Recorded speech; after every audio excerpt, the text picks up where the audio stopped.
Welcome everyone to This is Revolution, your weekly RevPro podcast. Here in a little bit of a different style this week. As most of you will know, probably experiencing, if you're from the UK, there is a major heat wave going on at the moment. It's currently, I think, 38 degrees where I am, there or thereabouts. It is roasting. The room that I record in is absolutely boiling.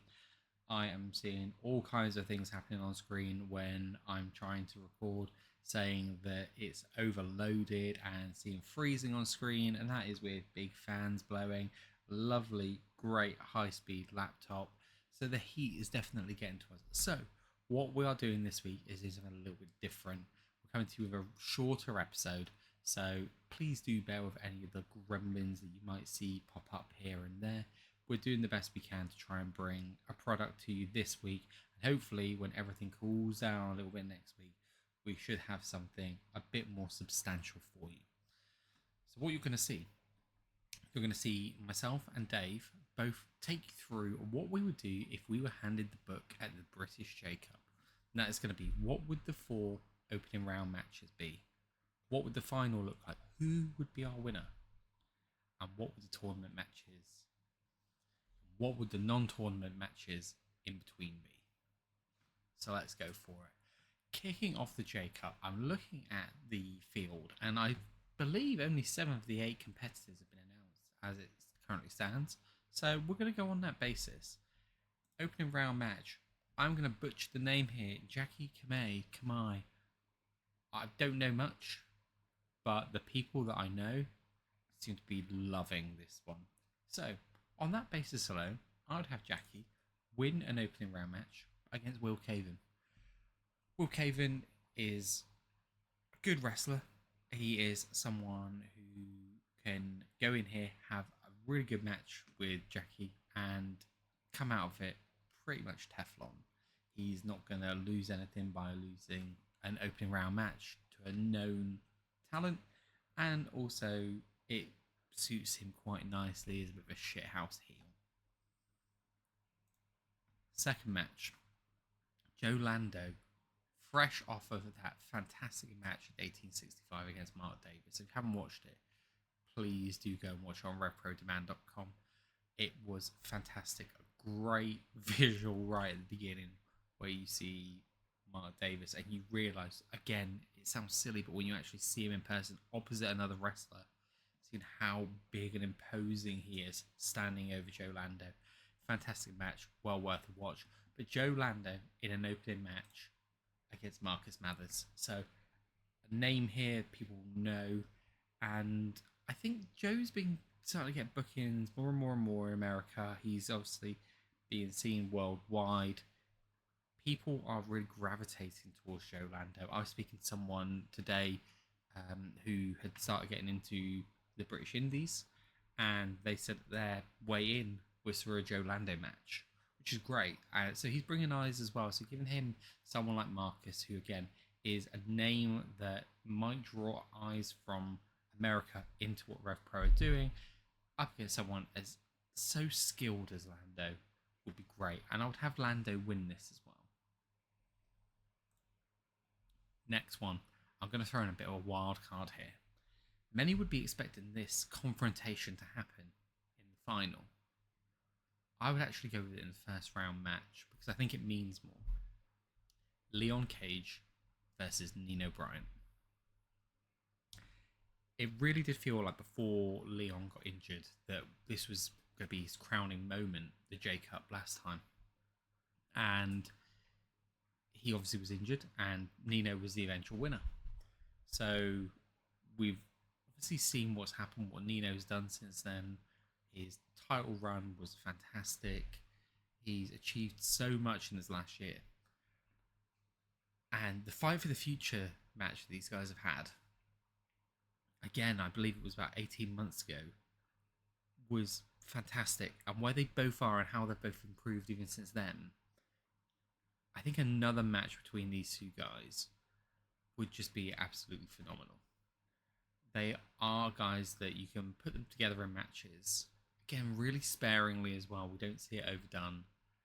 And they're just going to pull out something special. But now they've got this built-in history. And that's what I think is going to be the real game changer for this match. Is you've got all this built-in history you can lean upon, you can rely upon.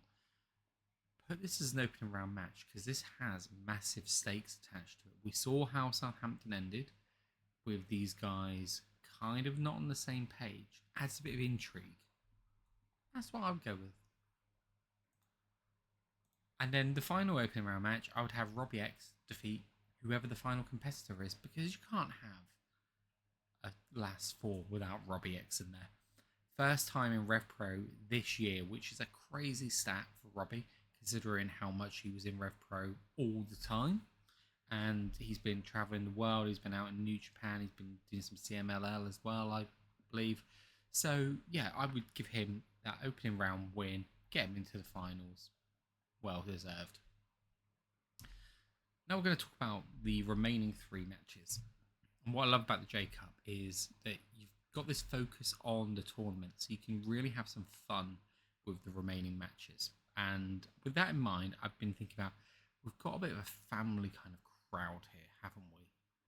Which is where I've been thinking with this one. So, first of all, and this is all based on me not knowing anyone's schedules. So if anyone's anywhere else, tell me in the comments, please, because it helps the algorithm, if nothing else.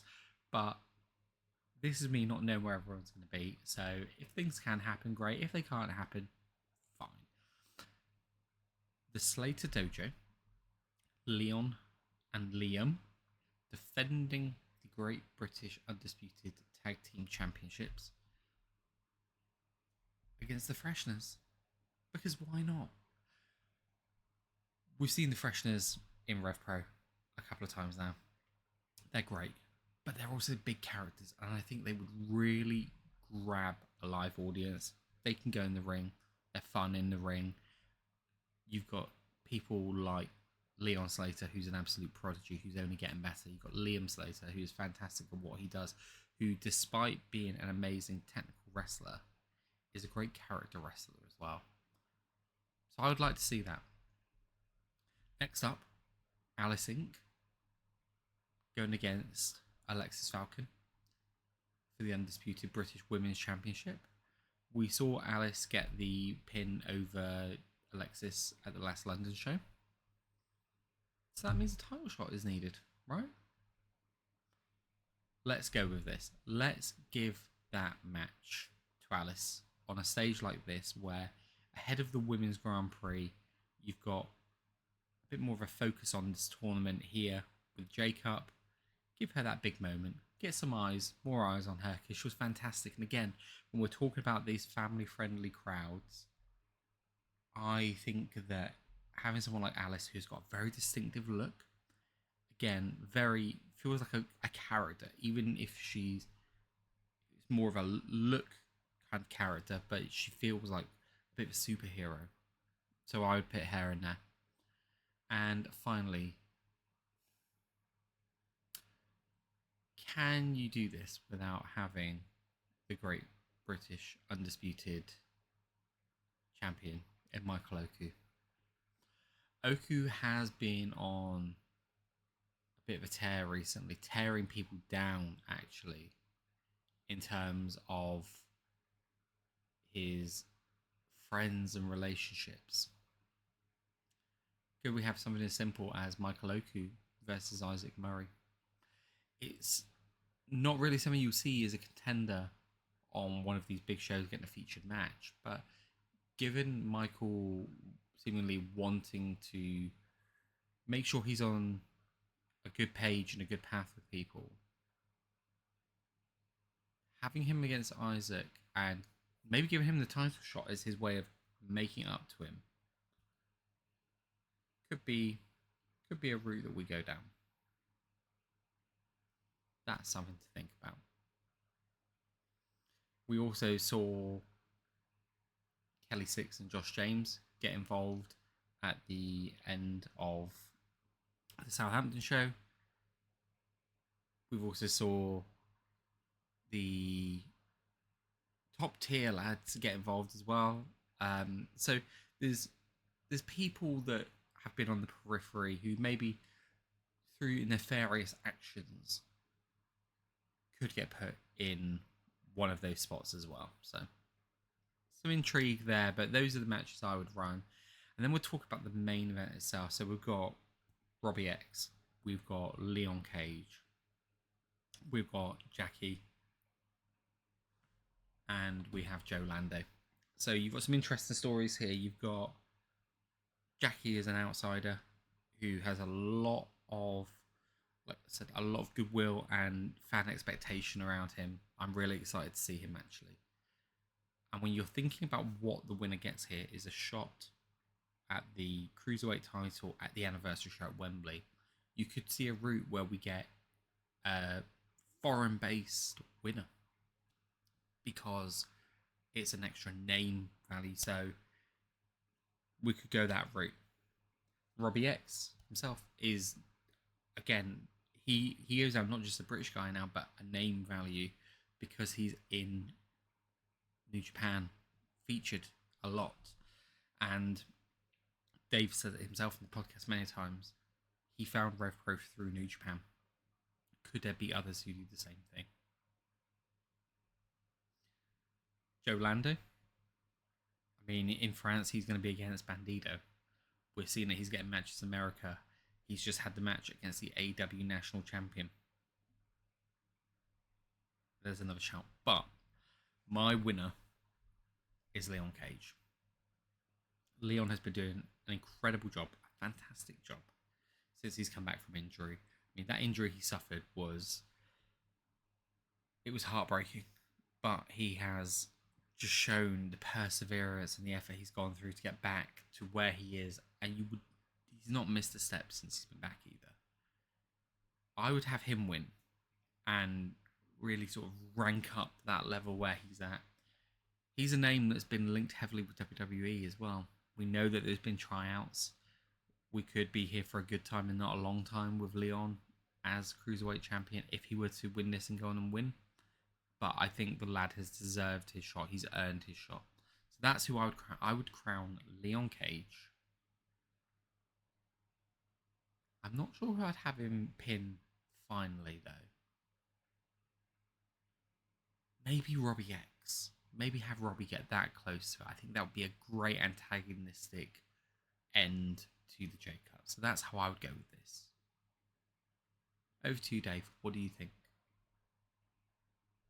Good evening and welcome to This Is a Revolution, your weekly Rev Pro podcast with me, Dave the Mark, and no Cromwell and George. Not yet, anyway.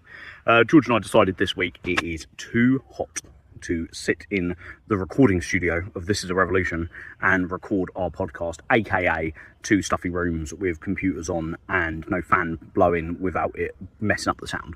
So, do we take a week off and leave you guys without the pod, or do we do something a little bit different? So, this weekend is the British J-Cup, and what I posed as a challenge to George was, can we each come up with how we would book that show? It is currently Wednesday night. This is going to come to you Thursday, I believe, at 7 p.m, usual time for This Is a Revolution. And at present, at the time of recording, Wednesday night, we do not have anything for the British J-Cup. We've got 7, obviously, J-Cup announcements. We're still waiting for one more.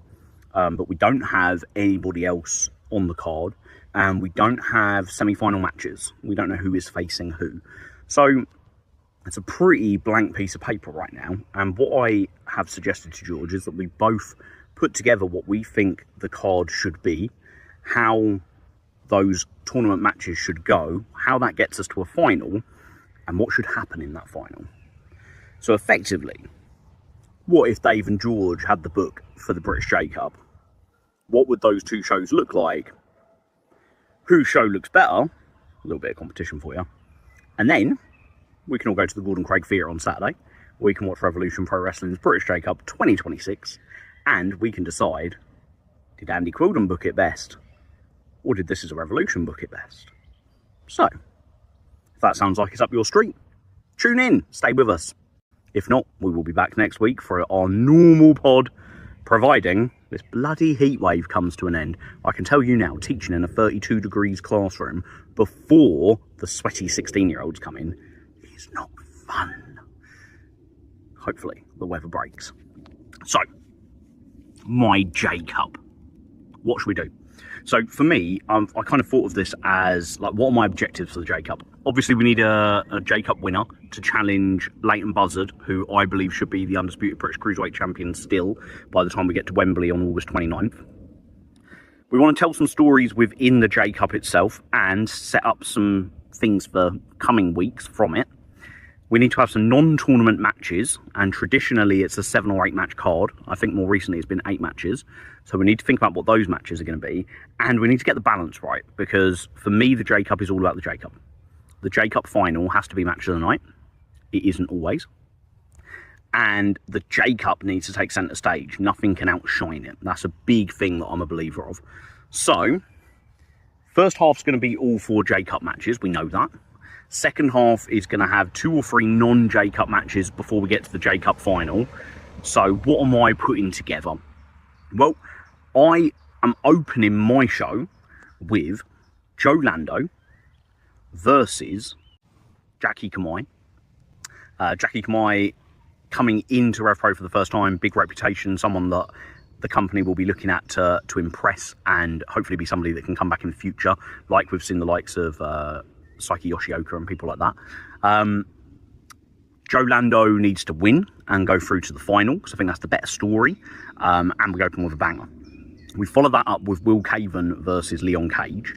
Of those people, RevPro versus RevPro, kind of Cruiserweight versus Cruiserweight, Leon Cage versus Will Caven sounds quite fresh to me.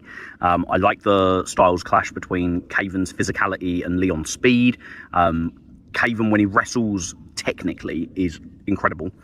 Leon is very innovative at escaping and evading, so I feel like that could be a really good clash. And Leon Cage needs to win it because, again, it's the better story. We want Leon Cage in the final with Joe Lando. And then we have Nino Bryan versus the unannounced Cameron Kai. For me, it's a no-brainer that Cameron needs to be in the J Cup. He has been a J Cup finalist.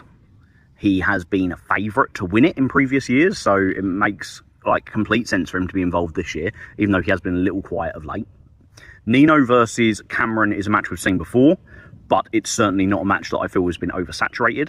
And although at some point we want some big wins for Cameron Kai, it's not coming this week for me. Nino Bryant needs to win this because I want Nino, Lando, and Leon in the final. That leaves us with the final match of Robbie X versus Marcus Mathers. You've got probably the 2 most kind of like the biggest names in the tournament going on before the interval, in the sense that Robbie X is Robbie X. He is Mr. Stevenage. He is now kind of got the biggest stock he's ever had. Marcus Mathers has got that rub, hasn't he, of being a WWE ID wrestler, and he's got that kind of high stock value with kind of more casual fans. And, you know, the first time we're all getting to see him in a RevPro ring. Watching some of his stuff, he looks like he is probably going to be the biggest cruiserweight in the tournament. And him kind of working a babyface against a heel Robbie X, even though I don't think Robbie will be able to play a heel properly in Stevenage because they love him too much, so he's going to have to play tween. Robbie winning, Marcus Mathers kind of getting over in defeat and then getting to go out and do merch and make a few quid for himself. Sounds like a good bit of business to me. So that means we've set up the final of Robbie X, Joe Lando, Leon Cage and Nino Bryant. We'll come to that later, but we're going to open the second half with Michael Oku versus Elvin Narayan. Now, there's a couple of reasons for this. The second half is going to have a long match in it. In fact, my booking is going to have 2 long matches. So this needs to be a nice little 5-6 minute. Nothing more than that. An Elvin Narayan contenders match absolutely affords that. Michael Oku gets to play the dickhead heel, which Stevenage haven't seen yet. And also, it gets one of your big heavyweight names on the cruiserweight card. Oku can be exactly how he has been recently. Obnoxious, but believing that everybody else is just misjudging him. We can follow that up with Leighton Buzzard and Top Tier versus CPF's Danny Black, Maverick Mayhew, and Taylor James. Now, what I particularly like about this is we know Leighton Buzzard's going to be on commentary. So, imagine it then that Top Tier's music out come Top Tier. Leighton Buzzard, who is not dressed to wrestle, but dressed for commentary, takes off his headset, walks to the ring with them, and he is not going to enter this match once. He is going to be on the side the entire time and never get tagged in. So Mayhew, Taylor James, Danny Black never get to lay their hands on Leighton Buzzard once, and when the match finishes, he can go straight back to commentary and straight back to it, and Andy Quildan can have that kind of like, you know, do you think you're clever? Do you think that was big of you? It very much looks like James Ellis and Josh Holley are kind of in Leighton Buzzard's pocket, so they can take all the work from CPF, but they're also brilliant at working the cheating kind of old school heels, so they can cheat to win. It extends the current storyline. It sets up more stuff between CPF and Top Tier and Leighton Buzzard moving down the line, which is going to make some sense when we see who I'm predicting and calling out as who should be the winner for the British J-Cup. Pretty big spoiler there. And it's also a match that doesn't need to go too long. This can be 9-10 minutes, absolutely fine, because the next match is going to need time. So next match is Rio versus Kanji. Now, we don't need to say that this is to determine who goes into the Women's Grand Prix representing England. The fans will talk about that themselves. So don't say it. Put the graphic out there. Maybe on commentary, Andy can say, you know, this match, you know, is important for both women, building momentum towards Wembley with the Women's Grand Prix approaching, and just put those words together without ever actually saying this match is going to determine who is going to be in the tournament. And then you have it go a full 30 minutes and it be a time limit draw. Neither woman wins. Neither woman gets the better of the other. They both need to be entered into the tournament, and we build towards Rio versus Kanji being the tournament final as well, where whomever Andy wants to book, hopefully Kanji in my eyes, to be the challenger for Alexis Falcon at Wembley, comes out on top from that. Now, I'm a big fan of time limit draws, but I'm also a big critic of them. For me, the key thing is we need to have more matches in Rev Pro that hit the 20-minute mark. And when they do, we need Francesca on a consistent basis to say 20 minutes have gone, 10 minutes remaining. Now, if a match lasts 20 minutes and 30 seconds, or 21 minutes, or 22 minutes, we are going to get used to, as fans, hearing 20 minutes gone, 10 minutes remaining, and not immediately think, that means we're getting a time limit draw. Like, I can see where this is going. You then do another announcement on 25 minutes, and then you do an announcement on 29 minutes, 1 minute left. There aren't that many matches in Rev Pro that go past 20 minutes, so this isn't like a massive shake-up to things. But when they do, having this done consistently completely goes past the trope that we see in wrestling all the time of a company that doesn't normally announce time limits, announces time limits, so the time limit's going to be the main factor, and it spoils the whole thing. Not since Isaiah and Leon Slater, which is, 2 years ago now, that they had their match, which went to a time limit draw in the 229, which then led to their match at Uprising that December. So it was about this time 2 years ago, maybe 21 months ago, if we're going to be specific. Not since then have we had a time limit draw, so we could absolutely do this here and it feel fresh. But it also means that this match won't outshine the main event because it has that finish that is a bit controversial, but it's going to be a big storytelling driver for the women's division moving forward. We then come to the main event: Lando, Nino, Leon, Robbie. I genuinely think all four of those people are genuine, like, winners of the J-Cup. Robbie has won it before. No one's ever gone twice. That's been talked about quite a lot this week with the wrap-up and the backstage reactions. So is that a kind of like little tease, little Easter egg that someone's going to go and do it twice in their career, in which case, who better than Robbie X to win it twice? But he's not going to. Nino, the exact same thing. They've talked about the fact no one's ever done it back-to-back years before. Is that an Easter egg? Nino could be the first one to do it. Why not? But it's not going to be Nino. It was meant to be Leon Cage last year. That was the feeling of a huge number of people, and injury to Leon took it all kind of away from him. Whether that's the case or not, who knows? Whether or not Leon was... I think it was going to be Leon challenging for the Cruiserweight Championship against Caven, wasn't it? And then Nino was entering the J-Cup. So you kind of get the feeling that Leon was going to be Caven, Nino was going to win the J-Cup, and we were going to get Leon versus Nino again.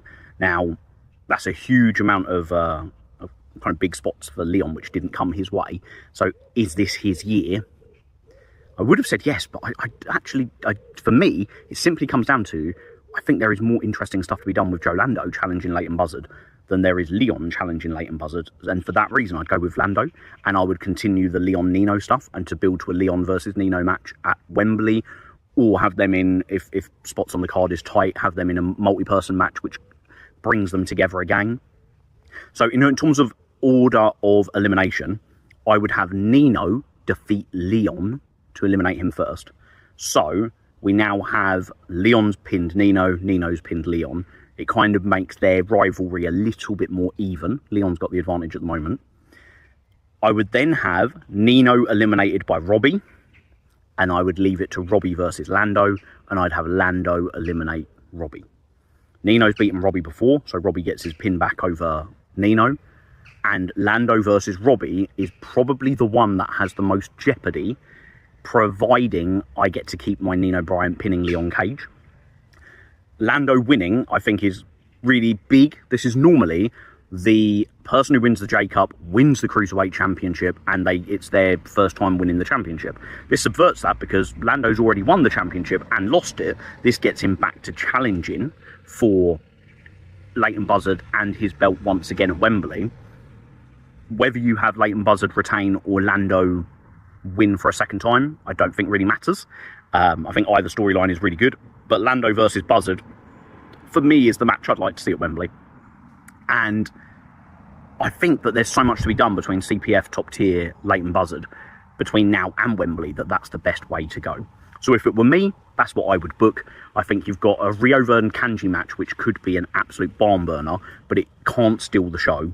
You've got a cruiserweight tournament, which is really showcasing cruiserweights. It's really highlighting Rev Pro's cruiserweight division, and it's building on stories that are already in existence and setting some up for future weeks as well.